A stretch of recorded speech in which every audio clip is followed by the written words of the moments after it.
ওই যে গ্যাসের লাইনেও দেখবে যে বাল্ব সিস্টেম থাকে, তাই না? গ্যাসের লাইনে বাল্ব সিস্টেম থাকে, পানির লাইনে বাল্ব সিস্টেম থাকে। তো এখানেও আমাদের হার্টের ভিতরেও ওটা কেন বাল্ব সিস্টেমটা, যেমন এই বাল্ব সিস্টেম একদিকে প্রবাহিত হওয়ার জন্যই কিন্তু বেসিক্যালি। এবং আমাদের হার্টও এরকম 4টা বাল্ব থাকে। এটা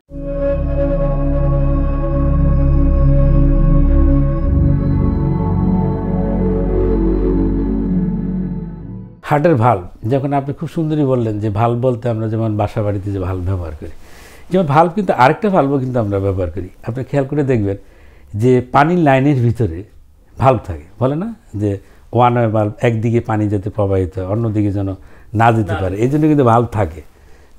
বিভিন্ন জায়গায় দেখবেন ভাল্ব থাকে। আবার ইয়েতে দেখবেন ওই যে গ্যাসের লাইনেও দেখবেন যে বাল্ব সিস্টেম থাকে, তাই না? গ্যাসের লাইনে বাল্ব সিস্টেম থাকে, পানির লাইনে বাল্ব সিস্টেম থাকে। তো এখানেও আমাদের হার্টের ভিতরেও ওটা কেন বাল্ব সিস্টেমটা, যেমন এই বাল্ব সিস্টেম একদিকে প্রবাহিত হওয়ার জন্যই কিন্তু বেসিক্যালি। এবং আমাদের হার্টও এরকম 4টা বাল্ব থাকে। এটা মেন উদ্দেশ্য হচ্ছে রক্ত যেন একদিকে বা একমুখী রক্ত চলাচলের জন্য এই বাল্বগুলো রেসপন্সিবল।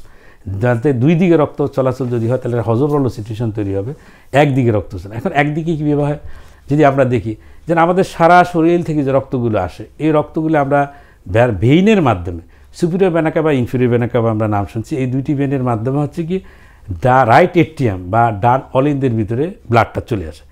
সেই ব্লাডটা আবার কী বলে একটা ভাল্ব, সেটা হলো ট্রাইকাসপিড ভাল্ব, সে ডান অলিন্দ থেকে ডান নিলয়ের ভিতরে কিন্তু চলে যাবে, মানে এট্রিয়াম থেকে ভেন্টিকেলে। তাহলে এখানে একমুখী একটা ভাল্ব দরকার, যেন উপর থেকে নিচেই নামতে পারে, উল্টো দিকে যেন যেতে না পারে, এখানে থাকে ট্রাইকাসপিড ভাল্ব।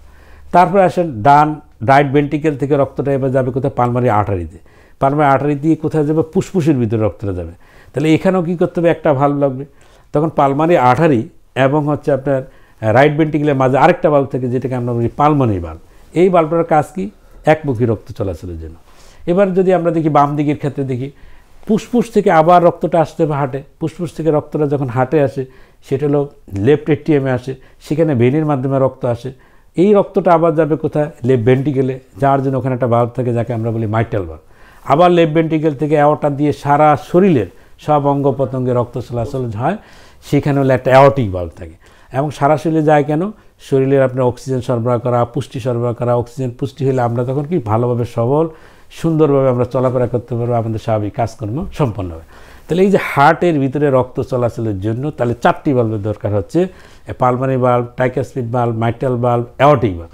এই 4টি বাল্বের উদ্দেশ্য একটাই, সেটা হলো একমুখী রক্ত চলাচলকে নিয়ন্ত্রণ করা।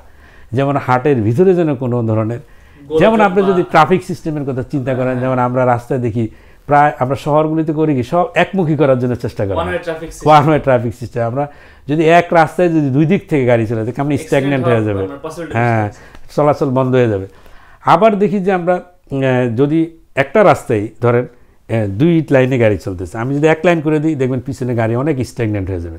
তাহলে বোঝা যাচ্ছে যদি বাল্ব চিকন হয়ে যায় তাহলে কিন্তু সমস্যা। আবার আসেন, আমি যদি এটাকে রাস্তাটাকে ইয়ে করে দিয়ে খুলে দিয়ে করলাম কি, একদিকের গাড়ি যাচ্ছে অন্যদিকেও গাড়ি দিয়ে দিলাম ওই একই রাস্তায়, তাহলে হবে কি তখনও দেখবেন স্ট্যাগনেন্ট হয়ে যাবে। সেটাকে আমরা বলি ভালভের যেটা হচ্ছে আপনার প্রসারিত হয়ে যাওয়া বা রিগার্জিটেশন বলি। তাহলে দেখা যাচ্ছে যে হার্টে 2 ধরনের সমস্যা হয়ে যেতে পারে এই ভালভের ভিতরে। একটা ভালভ চিকন হয়ে যেতে আর ভালভ প্রশস্ত হয়ে যেতে পারে। চিকন হলেও সমস্যা, প্রশস্ত হয়ে গেল।